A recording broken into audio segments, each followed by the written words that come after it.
Hello, hello, hello, hello. Turn off your mic. All right.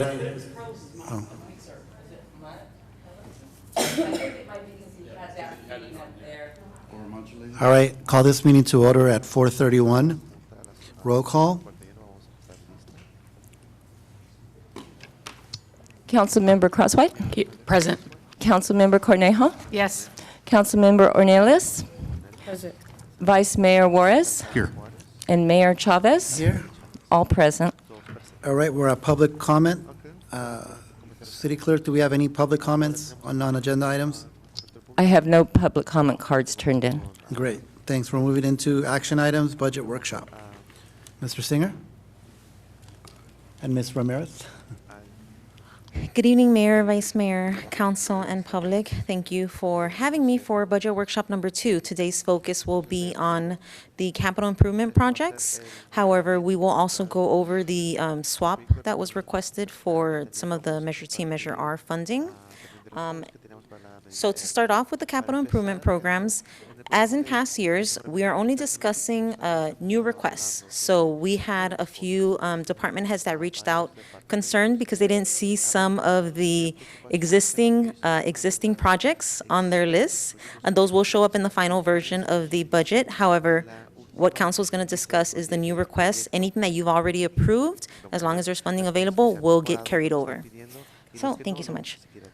So, in order to ease those fears, I have taken the liberty of taking a screenshot of CIPs that have carryovers but not new funding requests, just so that everyone knows that if there is, Harvard project should be closed out, but if there's a Safe Streets, an SS4A grant program funding, that is going to get carried over. Telegraph, road widening, the citywide parking lot rehab, anything that has a budget that's already been approved will be carried over.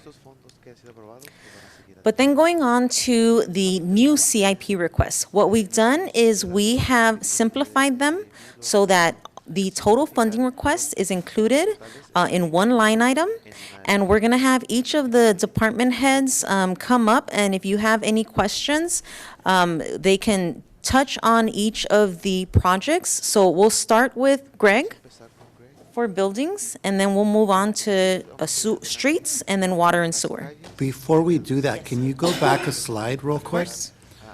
These are just carryovers from the last fiscal year? Correct. There's none that were there prior? Anything that has carried over from the start of time that still has funding available gets carried over. Could we get a copy of that? Absolutely. And they I know will, it'll be folded in. but, yes, yeah, yes. Be great to have a separate. And if you give us a copy of that, can you show us when that first got put in there? I guess we want to know, if we're going to prioritize things, how long things have been on this list. Sure. So that's actually part of the reason, I'm so glad you asked that. It's part of the reason why they weren't included in this year's, in the current proposed budget. I wanted to take the time this year to separate out prior year expenses and budget allocations versus this current year to set us up for future years when we're moving those expenses 1 year back. And I'll make sure to include when that budget funding started. Cool. Some of them will be very long ago. Thank you. Good evening, Mayor, Vice Mayor, or good afternoon. Guess we're not into evening yet. Council. This one here? Back one? Okay, there we go. So the new, or additional CIPs or requests for new funding, just run through this list with you. One is the police department remodel and expansion, $50,000 just to help us with construction plans, architectural work and things for phase 2 to finalize that. We have conceptual plans as far as the layout, but to get construction plans and start getting building approvals and things, that would help us with that. There's currently not funding identified to start phase 2 construction, but there's a lot of work that has to be done prior to that starting anyway, so this would help us with that. Teague Park restroom project, we still have some grant funding for that project. As you are probably all aware, the Teague Park restroom project has just been the project that just hasn't gone away, so we're trying to get it to completion. One of the challenges has been funding because we were budgeting parkland fees that have not materialized. And so I believe, I don't have the sheet in front of me, but this one is technically unfunded, but we're expecting these funds to come through. We're expecting the funds, so we're budgeting them for expected diff fees that are going to come in and your grant. Yes, yes. So I will say, I mean, we are ready to move with this project. We have a bid for a restroom. We need to rebid the demo and construction work to pull utilities and things, but those can be informal bids because they'll come below $50,000. It's just, once the funds materialize, which is part of the CIP, we'll be able to move that forward. You talked about, at some point, modular restrooms? This would be a prefabbed restroom, so they'll build it off-site. What we do is they'll build the Foundation. footings and bring the utilities, and then they'll bring the restroom physically in and put it in place. At Teague, and we're moving the restroom over from the wall, more centered off of the parking lot, kind of get it away from that area. The homeowners have been a little concerned because it's so close to their property. But this will help us too, with just general placement of the restroom. The Mill Park restroom is in the same position as far as the funding.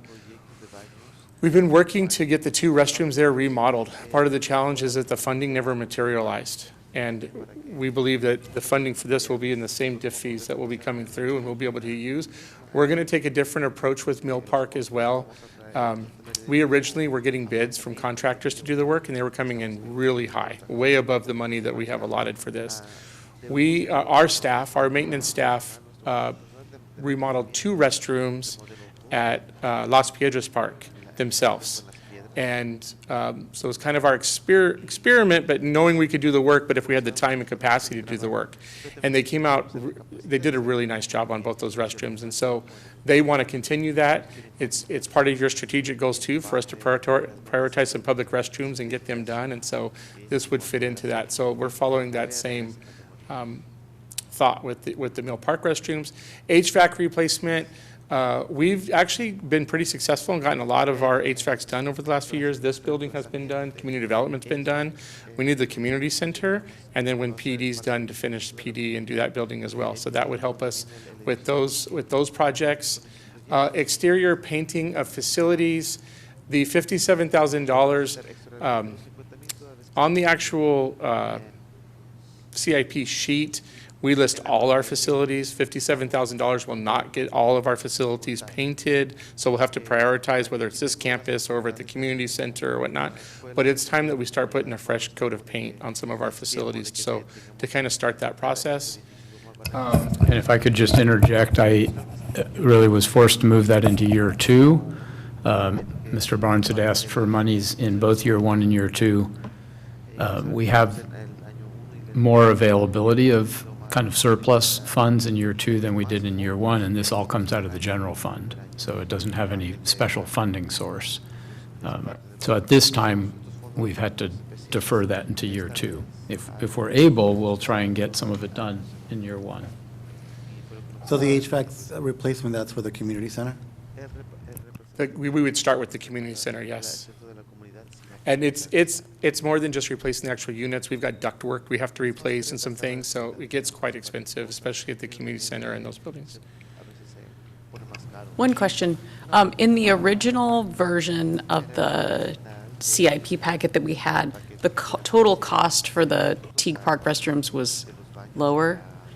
So what, and I know that was the originally sort of what we were thinking, so is it just, what is the change and the difference in cost? The restroom has come back higher than we initially anticipated. We actually wanted to go through Sourcewell, and that was our initial dive into it. But even the Sourcewell expenses, the cost for the restroom was higher than anticipated. So we went out to bid, and it's just proven to be a little bit more expensive than we originally I mean, it's still less than was spent on the restroom across from City Hall, but And it's more than it was originally going to be. So I was just curious sort of where from the, I think it was like 160,000 to the right, well, we have 157,000 through a grant, through I think it was Prop 68 grant funding that's still available to us. So that will also be part of it. But with the demo, the construction, project management, and then the cost of the restroom itself, when we went out to bid, we worked with this current contractor too, and he's brought his price down because we really worked with him to kind of identify what he was bidding, but it's come back higher than we anticipated. As is most everything these days, but I just thought I'd ask. Thanks. The Union Oil Building improvements, so that's in line with what was brought to council as far as what we'll be working on over the next year or two with the roof and some mitigation. HVAC system is there as well. We've identified the leak that we had, so repairing that, so there's no more leak in the basement and things of that nature. And then the pickleball courts at Teague Park, that $20,000 is just to help us with the design if it's a possibility. We do possibly have a location to put a pickleball court in, and possibly even be able to use it, make it as a project for our Yara program. But we need an initial design and make sure that it would fit in the space there. And that's it. That's all of our new funding this year. All of our other CIPs are carryovers that are on the list. Happy to answer any questions. Quick commentary. I'm really pleased to see the Teague Park restroom coming through because we had my grandson's first birthday there, and people had to drive to other facilities to use restrooms because they were so gross. He's turning 5 this week. So it's been 4 years since we've been talking about this. I'm so thankful that the funding is coming through and it's going to get done. It's a long time coming. Thank you. We sympathize with that. It's been the project that just hasn't materialized. So it's, speaking with RWC, we've gotten other projects done, like the PD Phase 1 remodel and things, and the conversations we've had is now that we're closing that out, Teague Park, once the funding gets materialized, has to be our #1 project to complete. 'Cause we need to get it Wonderful. done. That's great to see. Thanks. Mr. Barnes, this building right here, how long has it been that they did the HVAC on this building? On the City Hall? Yeah, City Hall. 3 years ago, 2.5, 3 years ago when we completed it.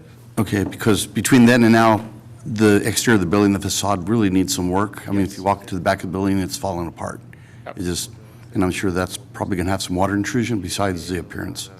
And that's the, to touch on that, the exterior painting of facilities would address, replacing fascia, Okay. painting, any water sealing that needs to happen and things. So even though it says painting, it's kind of a facelift for the buildings. All right, thank you. Councilmember. Just one thought. We have had painting done by the Painters Union in the past, so that might be another avenue to get some work done. We wouldn't, of course, expect them to do it all, but maybe the special projects. So. Sure. Oh, they've been very helpful to us. Question, on Phase 2 of the sports park, is the pickleball priority in that phase? We've asked for it to be included, if possible, if funding allows for it, right? So in Phase 2, a second restroom with a concession stand, tennis courts, pickleball courts, sports lighting is to light up all the fields and things, and then to also turf or build out the remaining 7 to 8 acres of dirt that's on the east side to kind of fill that in.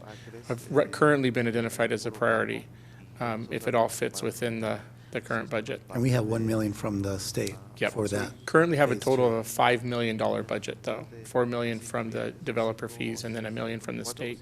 Okay. We applied for some additional grant funding, but the application was frozen. And then we were notified there's another grant opportunity that we'll look to. We'll probably be coming to you all for a resolution and permission to apply to that. So we're looking for additional funding that will help us with the park as well. Thank you, Mr. Barnes. For Phase 2 or Phase 3 of the sports park, there was some input from the seniors, and whenever I go there to Senior Advisory Committee meeting, they ask if any of those improvements were going to be implemented and when. Remember, they had some design. Well, they did. I don't think they were directly incorporated into the design. They kind of wanted a senior-friendly area, if you will, for resting and things. So I think those can be incorporated in the general design, like having some shaded areas and things. And so I think that would all be things we'd look at into Phase 2 or 3. I don't think there was ever like a specific senior area built into any of the conceptual design, but we definitely have some areas that will fit the need or things that they were asking for. All right, thank you. All right, thank you, Director Barnes. Thank you. Who's next? So we'll have a tug of war between Bob and Dale on sewer. I thought I had streets first, but do you have a preference? If not, then, okay, we'll go ahead and, I'm going to stick to streets because it is a smaller one, and then we'll back into water and sewer. Bob? Okay, come on up. So Bob, like Greg, and to the department head's credit, because we're limited on time, I told them to give an overview and to answer your questions thoroughly, but to also not expand on projects that you've heard before. So thank you, Bob. Well, good afternoon, Mayor Chavez, members of council. I don't know if I'd say it's a tug of war when it comes to the sewer. I'll give that to the director, but I'll certainly take an effort to answer the questions. So in terms of the sewer, I'm sorry, we'll take my favorite, which is streets first. Appreciate the funding that's been recommended for both Measure R and Measure T. I think that's going to give us the support that we need to get our pavement management program executed in whatever form we ultimately agree to, and in whatever plan we ultimately agree to as well. So with that note, we'll entertain any questions you guys have. This incorporates the changes that were made, Measure T. Yes, and you'll see that on the last slide. So it looks like for this fiscal year, we are going a little bit above what Measure R is expected to bring at 4.6 million. So the number that you've typically heard over the past few weeks is 3.95 million, and that is because when we discuss the pavement management plan, we're primarily talking about Project 9285, the slurry seal pavement, pavement rehab program, and 9359, the citywide street maintenance. So those two figures combined is the 3.95. The remaining 650,000 is attributable to the sidewalk repair program, 250,000 for crosswalk safety improvement, and 50,000 for the traffic signal upgrades. Yeah, go ahead. Question, is the 250,000 for the crosswalk safety, is that along the 150, or have we identified funding for along the 150? Because that doesn't seem like quite enough money to do those. The combination of the 2 years. That's It's a combination of, so it's the 500,000 as well as, I think, some existing funds. We have some existing funds that are being added to that. I believe it's Measure T, general fund, as well as, I think we have one other funding source as well. It's a mixture that's actually helping us with SR 150 improvements, so there's a piece of that. And are we able to spread that over 2 years with Caltrans? Because usually they try to do those projects in a tighter timeline. I was just sort of I curious how suspect that if- coordination was. If things go as smoothly as we would like, that we'll be ready by this fall to do a program, and we would need to move some of those funds forward. That's what I was wondering, because usually I don't think that by the end of 27 or the 26, 27 fiscal year, I would imagine they'll be done with their project, so, Oh, yeah. That's I was- correct. We'll be looking to do that no later than this fall. okay, thanks. So, question, we talked about, I think it was the last meeting, concerns in making sure we do things right in terms of the underground, right, what we don't see. For the streets that are going to be slurry seal, and are we also going to do most of them require work underneath pipelines and? There are portions of them that require work underneath. The storm drain areas may be a good side effect of not having a lot of storm drain in Santa Paula is we can isolate those areas that have storm drain. if we identify deficiencies, we'll work our program around those areas. So we're not paving and then tearing up these areas. We'll work with the water department to make sure that any of the significant deficiencies are addressed before we go in and pave those two. That'll allow us to have assurances that we don't have to spend more money later, right? We fix it all at once. That's correct. And let's say you come up to a situation like, I don't know, Park or Orchard that have substantial damage, and it's not maybe a project we can get to initially. What do we do in those circumstances where there's a street that really needs something now? How do you weigh that decision-making? Yeah, Park Orchard is a bit of a specific case because we've got that program for water and sewer replacement likely in the coming fiscal year. It's already programmed. What we may do near term, because those streets are in such horrible shape, we may go in and grind them to take off really the offending layer of asphalt in advance of the water and sewer. That'll give the residents some relief in terms of just some of the washboarding.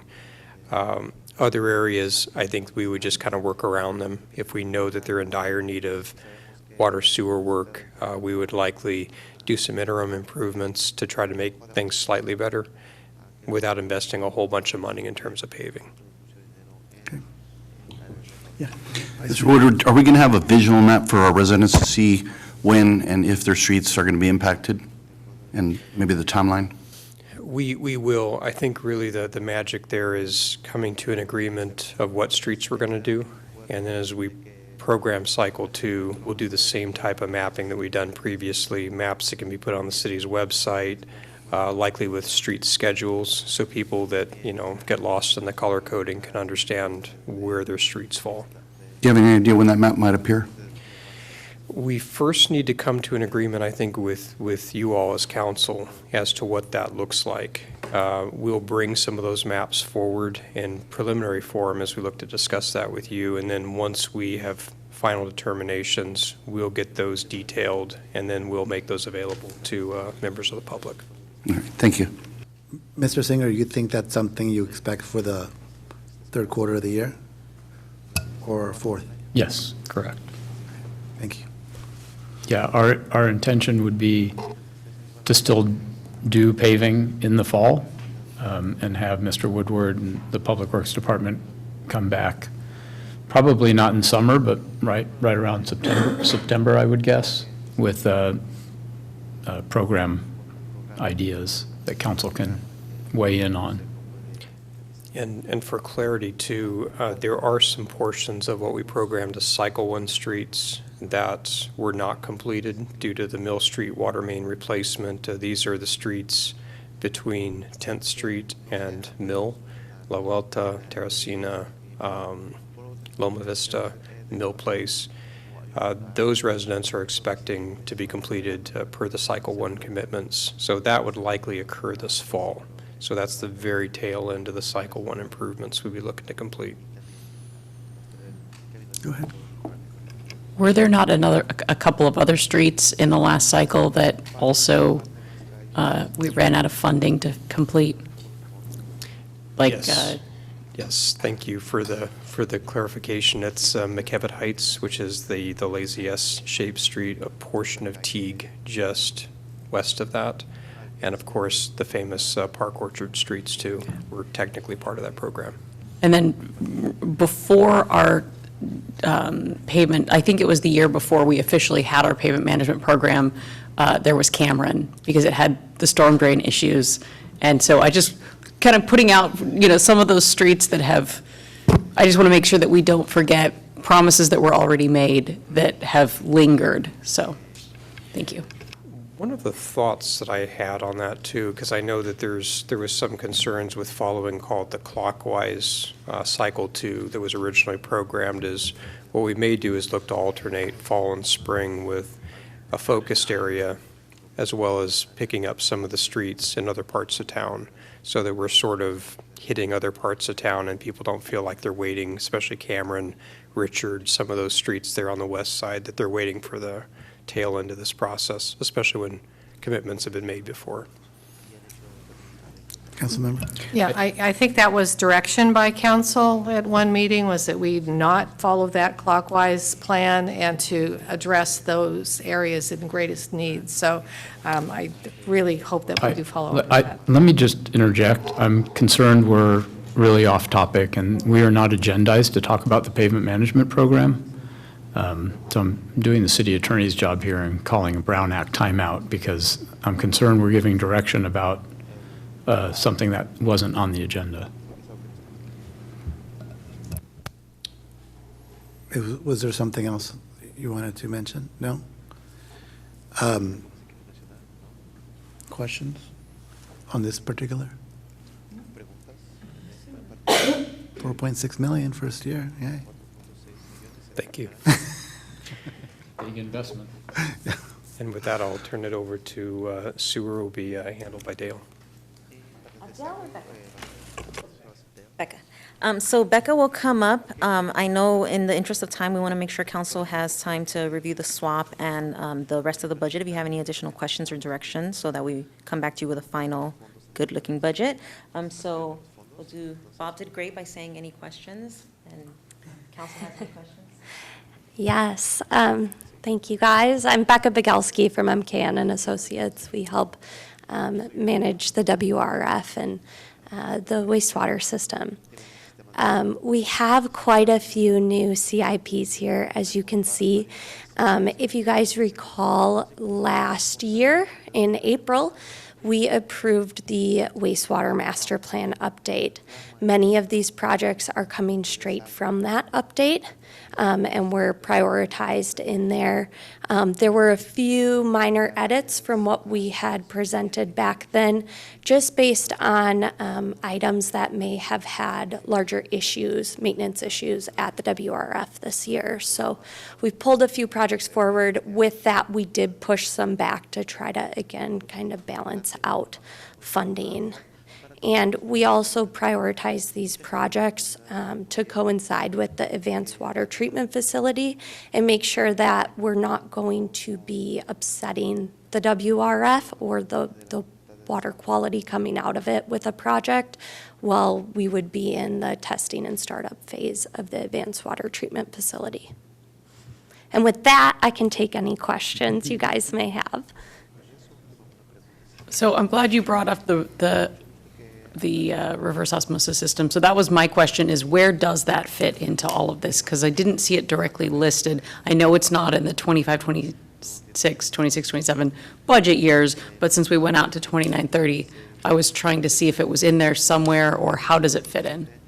So for the AWTF and the SRF loan funds, what was missed on the last staff report that was taken to you was an actual budget request. So that'll be coming to you ideally as soon as possible. It just wasn't included, and we need that for the auditors to say, council okayed. Yes, the money is there, but we still need the budget allocation. So I think there was a misunderstanding between what we went to council, so it wasn't included in the budget, but it also wasn't included to council. So we're going to come back probably as my fourth quarter and include the official allocation of the SRF funding. So the timeline for the construction project is it does need to be operational by 2028. So I think the plan was to go out to bid for the project in September, and then probably start construction by January of 2026. And then, Christy, do you know when, I think it's a question for you, but someone, do you remember when the repayment of that loan begins? If it's construction finishes in 28? It's either 6 months or 1 year after the completion date. And I can look that up. Okay, thank you. Thank you, Mayor. Question about the, what is it, UF 11 and UF 11, I think, the Foothill Cameron drainage improvements. We've had complaints about water pooling in the 300 block of Cameron. Is that where that location is slated for? And then my question would be, why would it be over 2 fiscal years, 26, 27, 27, 28, if it's that 300 block? That is a good question. I think this is a storm drain improvement project. And my apologies, I did not know where to put it. Okay. Bob could help answer that, though. The project is intended to specifically address some issues we have on Foothill. It's near Cameron, but it's really from the off-site drainage from the orchard, the avocado orchard, uphill from there. It's right where the K-rail is in the street, which we see as a bit of a traffic hazard while it's trying to deal with drainage issues. It does need to be addressed, but it is truly a storm drain project, and we got to just reclassify that in the storm drain area. Yeah, it would seem, because other than improving the storm drain, it would be a grading problem for the proper drainage. And and I thought they were going to try to address it by addressing the drainage off the hillside of those farmlands up there. That is part of the project. We'd be intercepting some of the drainage behind a retaining wall improvement that's also part of the project. The property is located in the county of Ventura, so it's a little bit of a jurisdictional issue, so we have to just intercept the drainage on our end as best we can. But it is a structural and a storm drain project. And of course, the follow-up question is, why over 2 years, 40,000 one year and 110 the next? That is, again, my fault. There was lots of different ways that we were trying to present this information to you. One was by project, one was by funding source, this was a last minute type. It's something that we used to do 5 or 6 years ago by category, building, sewer. So that was just me not merging those two together. Okay, no problem, thank you. And it may be also a holdover from the 40,000 being the estimated design funds and the 110,000 being construction. So design 1 year, build the next. Additional questions, council members? All right, next. Thank you. As Dale just told Frank, he's next. So we're going to have our water superintendent come up. Good evening, Mayor, members of the council. Any questions?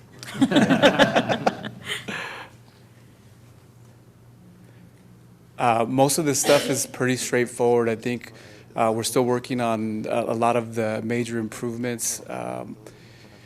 PEG tank access road, fuchsia tank slope repair, case tank access road, those are all really casualties from the storms that we had a few years ago. Obviously not anticipated, but something that we need to definitely take care of. Those are access roads to our major tank sites. Water meter replacement program, production meters. So these are the large type meters, the ones that are each of the treatment plants, booster stations. These are the ones that we actually report to the state. The SCADA line to radio, this is just overall SCADA improvements. And this improves our ability to communicate with all of our equipment and really overall reliability. We've in the past have a lot of issues with communication. So whenever it was a windy day or even a rainy day, a lot of times we'd be operating our system on manual for days. What that means is that we'd have to have somebody actually go to the sites to determine when to turn the pumps on and off. So we've been working with Rich to improve that, and meter replacement program. You guys are familiar with that. We're trying to replace as many meters as we can. And so any questions? I'm sorry. I just wanted to make one note that a few of these will continue. They're ongoing. And so you will see in the final budget that year 4 and 5 will continue to have the 300,000 or the 150,000 for the foreseeable, at least some foreseeable future, right, Frank? Yep. Yep. Yes. I think Councilmember Cornejo might have been first. We were about the same time. Okay. Are any of the storm-related repairs eligible for potential reimbursement? So we've actually, and Bob could speak to that, we attempted to have those funded through FEMA, but unfortunately, I think a lot of these are still either in limbo or we've gotten a denial. Okay. But we are at the point where we need to take action because, Right. yeah.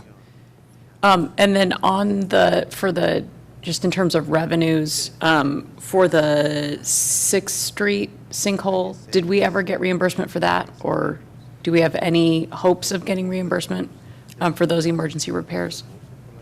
Hope springs eternal for me. We were in touch with FEMA just last week, and they need us to do some final signatures on paperwork, and they're promising a check in the mail. So potentially good news. Once Christie actually has the check in hand, then we'll say, yeah, absolutely. Okay, thanks. Yes, thanks. On the meter replacement program being ongoing, after a couple, 3 years, how far along approximately, I'm not looking for exact numbers, will we be in the city as far as having the meters replaced? So this is based on a 12 to 14-year replacement cycle. So we're replacing approximately 500 to 600 meters each year. We have a total of 8,400 meters. Out of those 8,400, about 7,000 still need to be replaced. So So that'll be beyond as well? yes, yes. Okay, thank you. And actually, that would more or less continue indefinitely. So the way that we have it programmed is that we'd always have a full set of meters after every 12 to 13, 14 years. Thank you, Mayor. Not specifically mentioned here, but a while back, we had a trespass at one of our reservoirs. It doesn't specifically list security at any of those locations, or is that built in, or is that a separate line item? And a second question is, did we get any reimbursement for any security measures we took as a result of that trespass? So unfortunately, there was no reimbursement. We did construct a fence. So it's about 900 lineal feet, 8-foot fence with barbed wire, and we're currently working with Rich from IT to put up we've already done all the infrastructure, so we got the electrical, and so it's pretty much ready to mount some cameras on. So we'll have some surveillance there as well. And that's already been completed. And any of the other locations, if there's an issue, I'm sure you'll take care of it. Maybe it doesn't have to be in a line item, but obviously. Yeah, so for most of the other locations, we don't have an open reservoir the way that we do. Those would require somebody actually, taking power tools and trying to grind to be able to get into. So we're not as concerned with those areas as we are with the main reservoir. Okay, thank you. I just have a quick question. On average, what is the cost for replacing a meter? So the meter itself is just, a typical 1-inch meter is just over $400, and it takes about 1 hour worth of employee time. And that's assuming that, we don't have to go find the box. It isn't filled with dirt, because we do have run into those issues where gophers just fill it to the top, and it might take a while. And then occasionally, a lot of times the customer's service might be fragile, and we end up breaking it. So, 1 hour, assuming everything goes well, but could go as long as 4 or 5 hours. And then of this list, not counting the meter replacement, because that's an ongoing thing, what do you think is going to be the top priority? On here, I would prioritize, it's really difficult to prioritize any one thing. I think that everything is a priority. And there's a whole, another list that's not on here that I think is important too. And this is maybe a result of a lot of deferred maintenance and sort of, not giving attention to a lot of the things. And I'm sure that you guys have seen an uptick in the amount of leaks that we've had. And I don't see that, slowing down. If not, it's probably increasing. So I think, I appreciate this council taking the time and energy to really make some of those tough decisions and funding a lot of these programs. And if I could just interject on that, Becca alluded to it as well in terms of staying within your existing funding sources. We have a 5-year water rate study that included certain projects, certain funding levels that were needed. You're going to go into a new one, and that would be a perfect time for you to establish what those priorities are to make sure that you have the funding levels needed to pay for those projects that Frank is identifying. They are identified in your budget book as an unfunded. So one of the many types that I said, the many type of groupings was funding source. One of those is just unfunded, things that we recognize that are needed, but we don't have the funding sources at this time. So you'll find that at the bottom of one of your lists. Yeah, there's a few. Okay, thank you very much. And with that, we've completed CIP with one note. I thought I heard someone say something. Okay, with one note. Your first budget workshop, we discussed $360,000, which consisted of, just for the purpose of this conversation, $200,000 for homeless, and about $160,000 in staffing, specifically for a management analyst related to housing. As you know, when we presented this, it was to be funded through, we presented it to be funded through Measure R. Measure R, the survey related to Measure R included 73% of respondents saying that it was extremely important or very important to address homelessness. So we thought it was an appropriate request. And separately, Measure T had, $900,000 in street funding, and the general fund had millions in police personnel costs, salary costs. Measure R requested that they pay for additional streets because that was really the spirit they felt of the Measure R measure, the vote, and to have Measure T pay for the homeless instead. When we went to Measure T for their feedback, they likewise also wanted to have it swapped. They felt that homeless wasn't in any survey or in the language of the measure for Measure T. So they were willing to have the swap be to streets, to Measure R. But because police was identified in their measure language, they asked to pay for more personnel and to have the general fund pay for the homeless. So we did 2 swaps and ended with everything being funded and all of the committee requests being respected. And if council is comfortable with that, we'll move forward in that direction.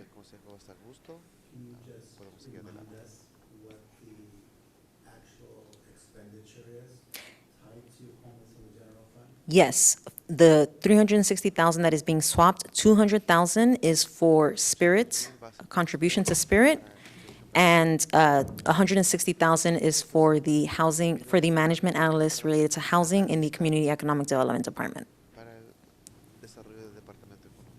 Which we've had funded in other places. Well, it was general fund either way, right? It was general fund either way, yeah. Yeah, okay. So it's not a new position, it's just the existing position.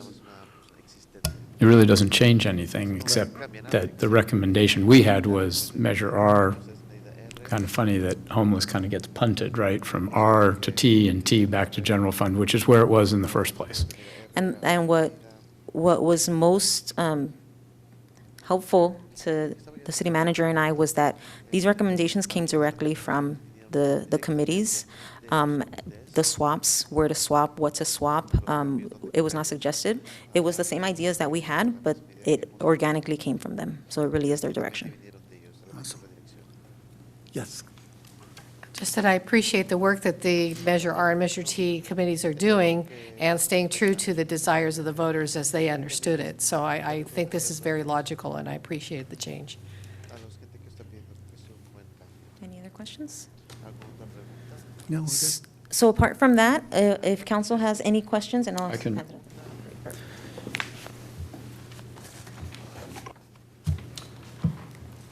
Excellent. So, the last 15, 20 minutes of your workshop, we thought we would just kind of walk back through the overall budget proposal. I don't know if you got a chance to see an email from our finance director just before you got here, but it leads me to point out, especially for the public that might be viewing this, that this is still a draft. There are some moving parts. For example, the city council is going to be meeting again in closed session in a few minutes, talking about labor negotiations, finalizing offers that affect the budget. And as we're finalizing numbers, we're finding things that need to be adjusted. The intention would be to come back before you with a final budget before the end of the month, and probably, in fact, on June 30th. So what we'd like to do at this time is just, you have before you the draft budget. Is if there's questions that council has, we can go through it by what I would call chapters or departments, if that would be helpful, in case there's comments, questions. And then the final budget will have your transmittal letter, which has, various charts and graphs, as well as the 5-year forecast that we put together.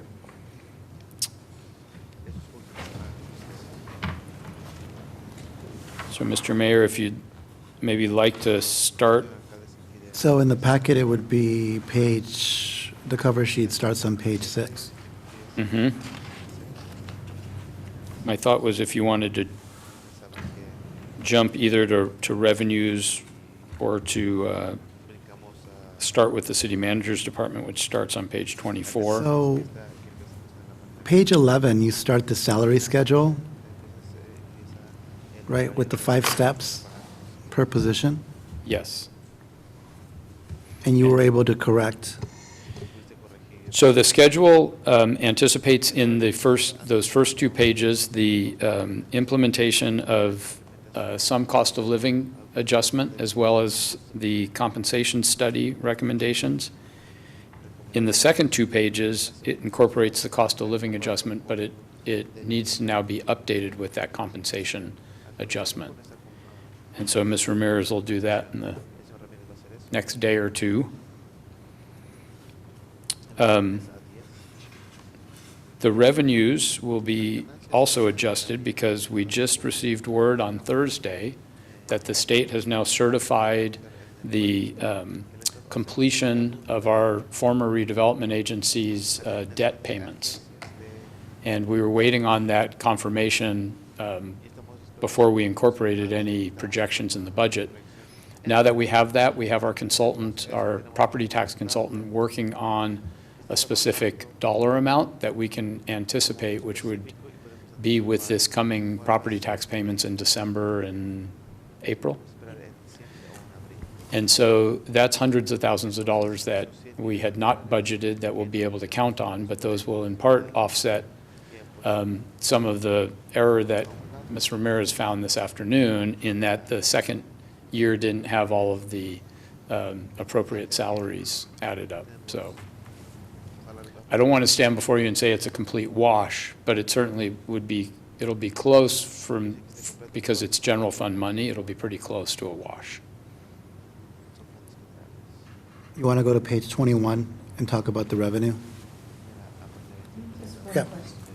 Just one question. When we're looking at these charts and they have the hourly broken out and the totals, are those just the actual hourly or the salaries, and benefits are elsewhere? Like Correct. pension This plans is, and that sort of thing? Yes, Okay, this is all just right. the hourly This is rate. just base yes, before benefits? correct. Okay, thank you. You want to give us just a quick overview of the revenue? Yeah, I'd be happy to do that, or do you want to do a quick revenue overview? Sure, we did it at our last budget workshop, so I could pull up the last one, if you'd like.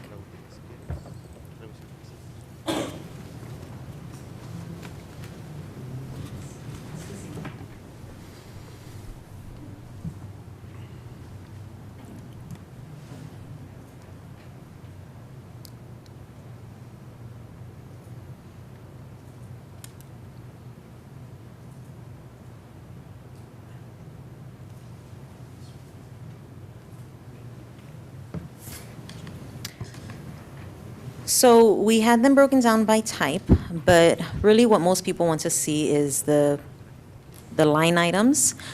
So for charges for services, the most significant one that we had in this year was 1.1 million. That increased from what it started off to what it ended. That decreases significantly in fiscal year 25-26 because that one-time development will not come in, but it will come back in 26-27. Separately, the miscellaneous department reimbursements and grants are, may or may not occur as they were budgeted for this year. However, if the grants don't come in, then expenses don't come in, so we typically don't discuss those. The accessibility review is, again, a development-related item, so we're not expecting that to come in based on the type of projects that were projected for next year. School resource officer reimbursement is expected to increase. The costs are increasing because of the UAL correction that we made, or true up, if you will. And then we talked about the building permits increasing, all related to development activity. Likewise for the other electrical plumbing permits. For intergovernmental revenue,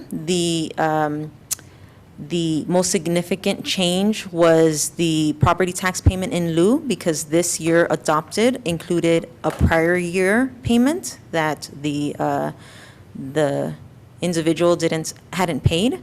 So that's why we have a higher revenue. 70,000 was our norm in the past. Miscellaneous grant funding, again, that's not coming in, but nor will the expenses. And then we have the sale of property that was one time this year. Vehicle code fines, we talked about how the negative was due to a true-up of the county's portion not having been paid. The property taxes secured, this is where Dan mentioned the RDA portion not having been incorporated because we were not confirmed to have it received, but we now are, so that figure will be changing. For other taxes, TOTs has significantly reduced. We talked about the reason for that last time, and the other two are either staying stagnant or seeing a very slight increase. For franchise fees, we said that while it seems like a significant decrease for commercial refuse haulers from 900,000 to the 565, that's simply because 300,000 is being moved to the stormwater, and that's what's paying for the storm drain CIP.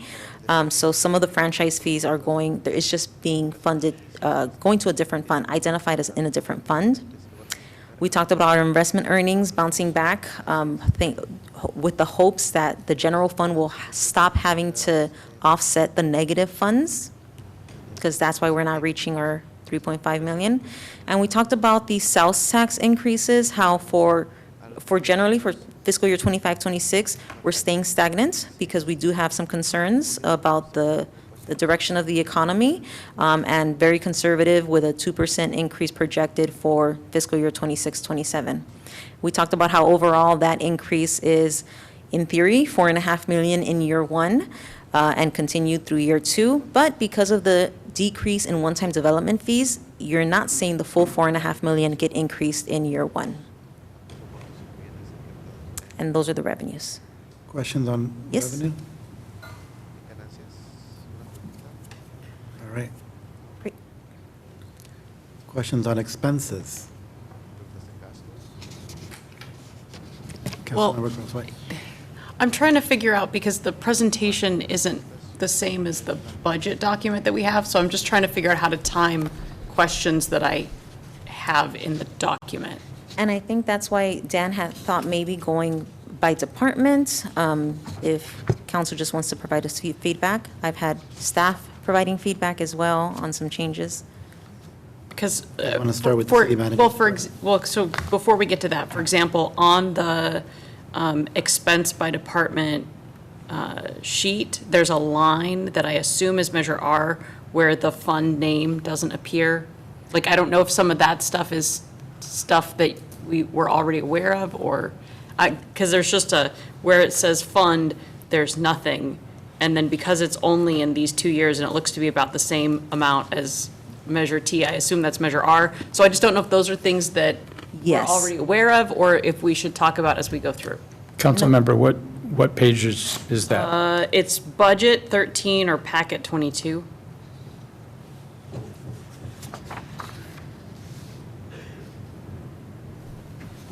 Budget 13. Got it. That one. Yes, correct. That would be the Measure R. So that's an oversight. So yes, please, any feedback. If it's okay, I will sit back down so I could write my notes. And By department. Sure. Let's start with the city manager's office.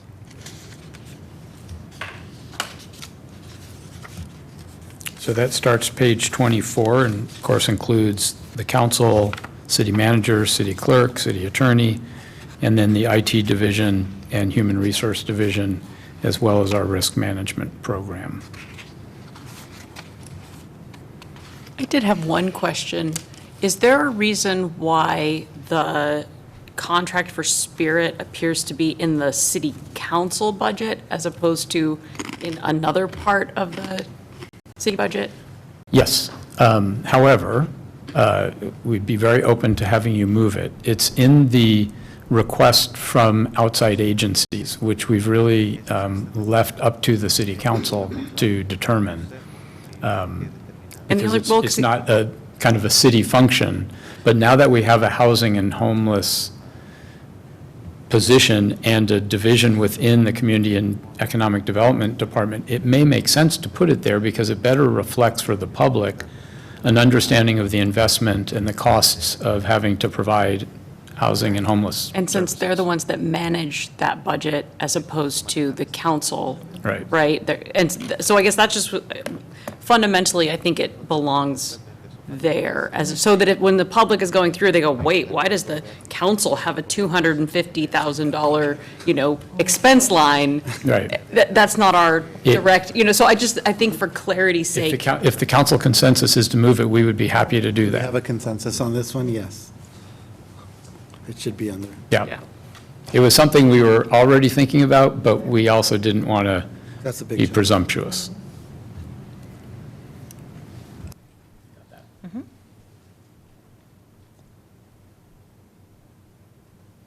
When's the last day for the ARPA funds to be exhausted? It's the end of '26? December 30th, 2026. What is our fund balance on ARPA, do we know? And if you don't, that's okay. I just was curious how much more we had to spend. I don't have that off the top of my head, but if you give me 5 minutes, I can find it. It's certainly in excess of $1.25 million. Oh, yeah. Probably $1.5 million or more. And we're going to do a review this summer to make sure that the projects that were anticipated are still being worked on, or that we come back to you with some recommended alternate funding.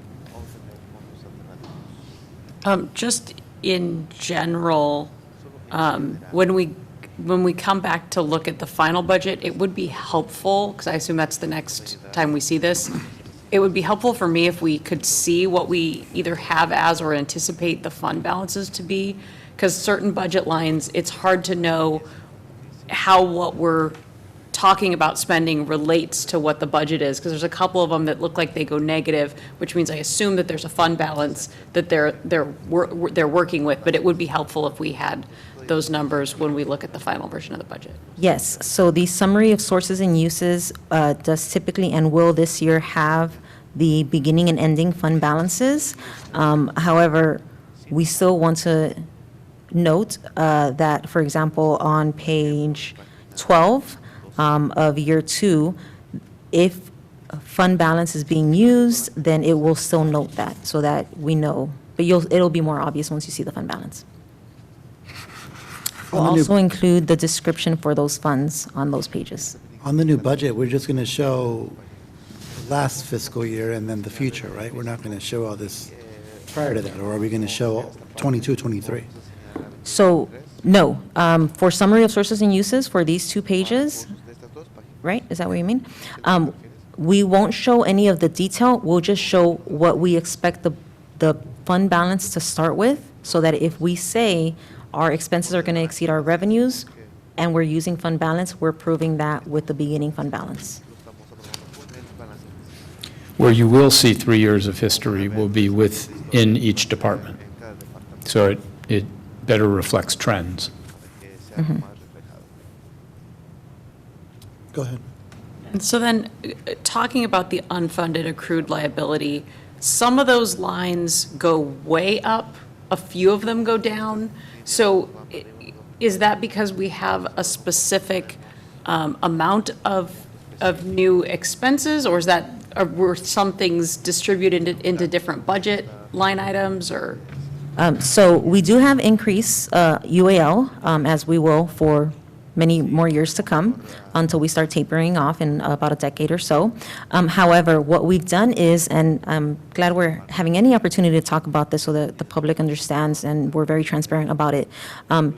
When that UAL occurred, it was for, let's say, 100 staff members. And those were distributed evenly across the departments. As those people left, new employees, that was $1 million in cost for UAL.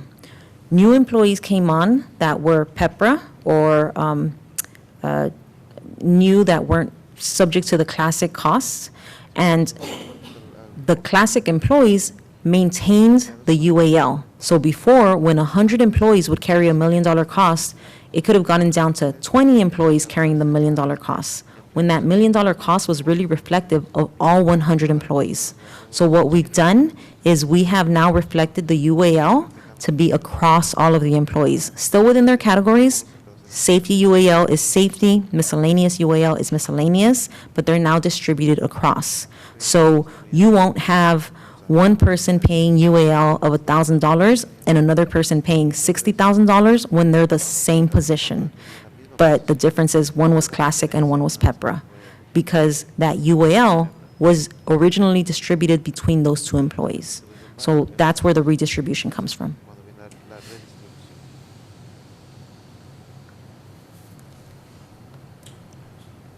Any other questions on the city managers? Shall we jump to the legal attorney, city attorney? My only question was, is that enough funding for that? I mean, you hope that it is, but do we think that that's realistic?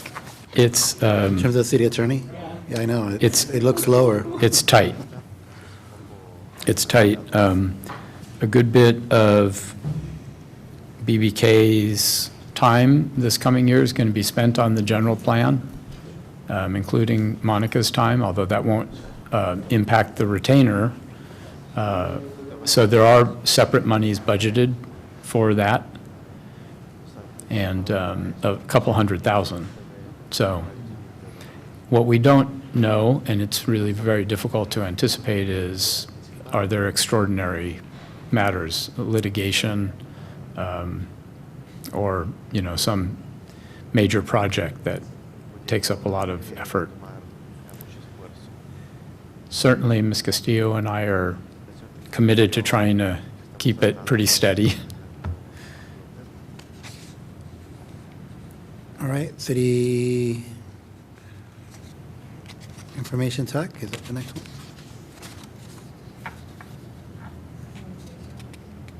I'm sorry, HR, yeah. City clerk. Well, city clerk, yeah.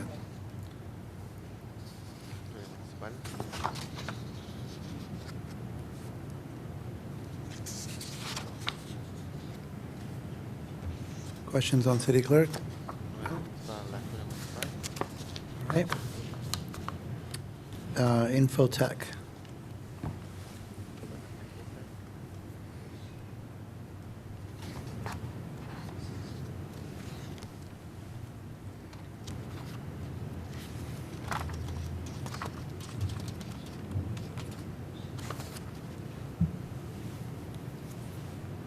Anything on, no? Okay, HR.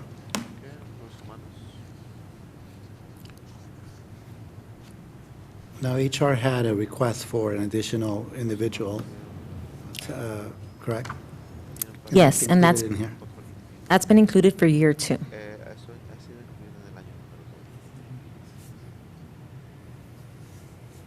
Yeah, go ahead. I do have a question on that one.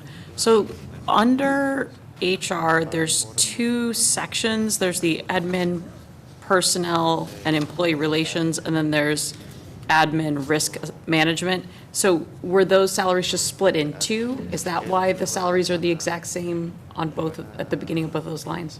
Correct. We anticipate that both of those individuals work equally between them. Just, Mr. Singer, what is our timeline with the labor negotiation? Well, our hope is to have some agreements to you at your July meeting and the balance at your August meeting. But in terms of a call today, we have a call at what time? Oh, yeah, we would like to have you in closed session no later than 5:45. Okay. All right. And if we need to continue budget, we can reconvene after the general meeting tonight. if that's needed. Okay, we're looking at Parks and Rec.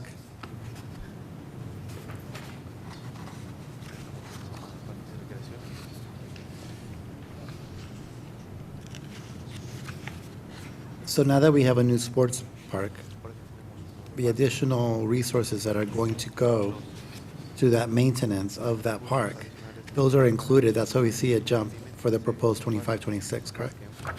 Yes, and I know Greg's going to refer to me anyways. So they've been incorporated into the budget. They've been incorporated as being funded by the CFD because we do have tax B that can pay for landscape and maintenance.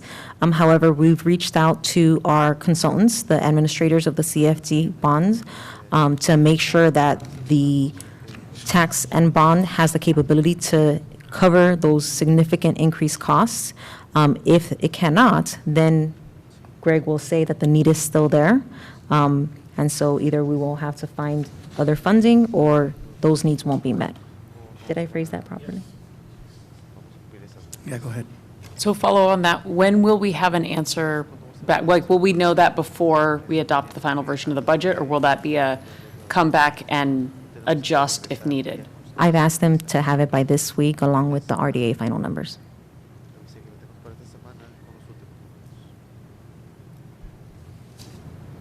And you'll see new this year is the Union Oil Building Program.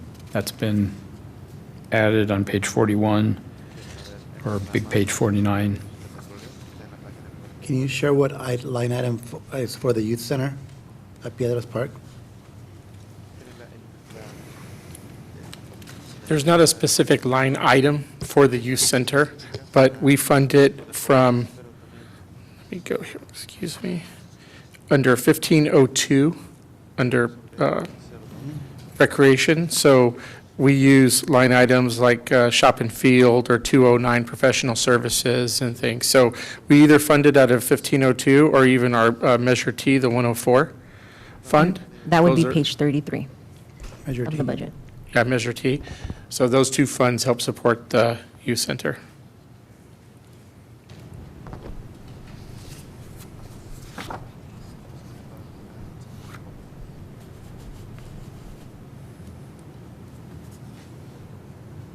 Anything else on Parks and Rec? Does Harding Park count as Parks and Rec or not? Yes. So the upgrades that we need to do at both the Harding Park and some of the other parks because of the state requirements that are currently in the unfunded schedule. So when we looked through CIP, I don't really remember seeing those because we're mostly talking about what was funded. So is it my understanding that some of those lighting and boards and those things that need to be happening because of the state are currently unfunded? They are currently unfunded.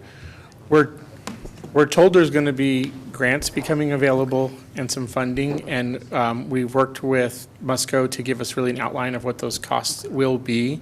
The state has also pushed back, or I don't want to say frozen, but pushed back those requirements because nobody had the capacity to do those upgrades that they were asking for.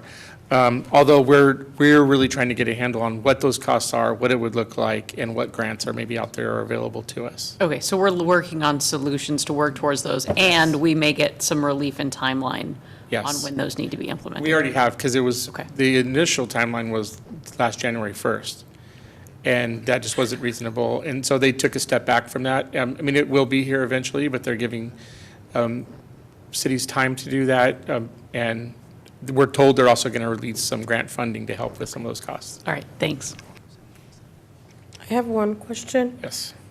You said shop and field is a line item where the youth center is funded from? Or That's where we can partially? pull from for costs, yep. I just have a question.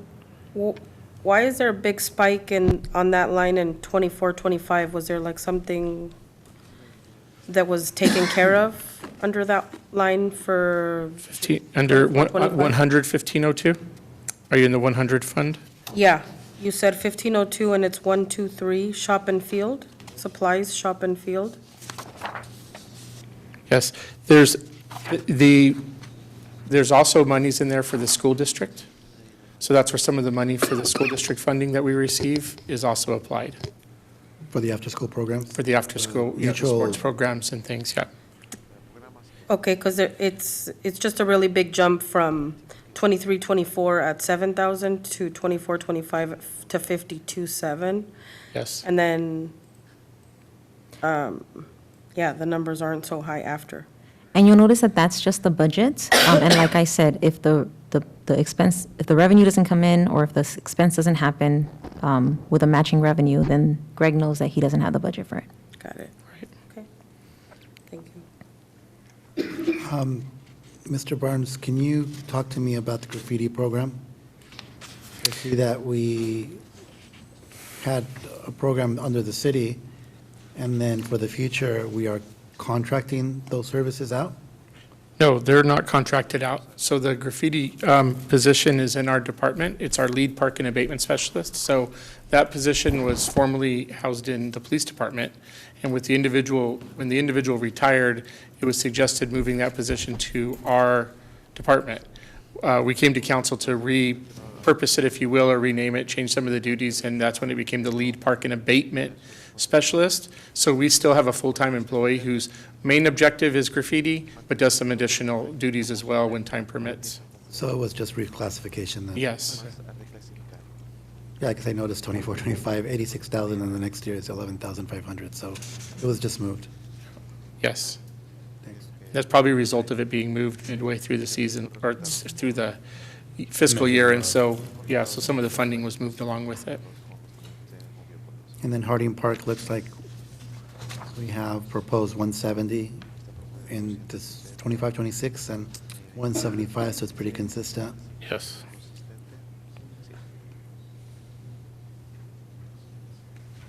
And then Union Oil Building, $1 million. Yep. Yeah. Can I make one request that we, since we don't have the MOU finalized, and unless we think we're going to have it finalized and brought back to us before the budget is adopted, and since they're not technically in there yet, can we say something on the program description about it is likely, or it is the proposed future home of? Because it makes it sound like Oh, the yes. Science Center is already in there. Yes. So just, That first line. yeah, just if we could massage the language to reflect that that is, you know, that them and the Historical Society are likely going to be using that space, but since they aren't already in there before this coming fiscal year, Yes. It- We definitely yeah, can do that. they'll most likely be occupying it during the coming fiscal year, but this makes it sound like they're already in there. Mr. Mayor, I might suggest we stop there, and then if it's council's desire to pick back up at the end of the evening, come back to the special meeting. Okay, that works. We'll To- stop at finance. All right, so we are going to recess to closed session. You want that back? And we'll be back at 6:30. Thank you for joining us.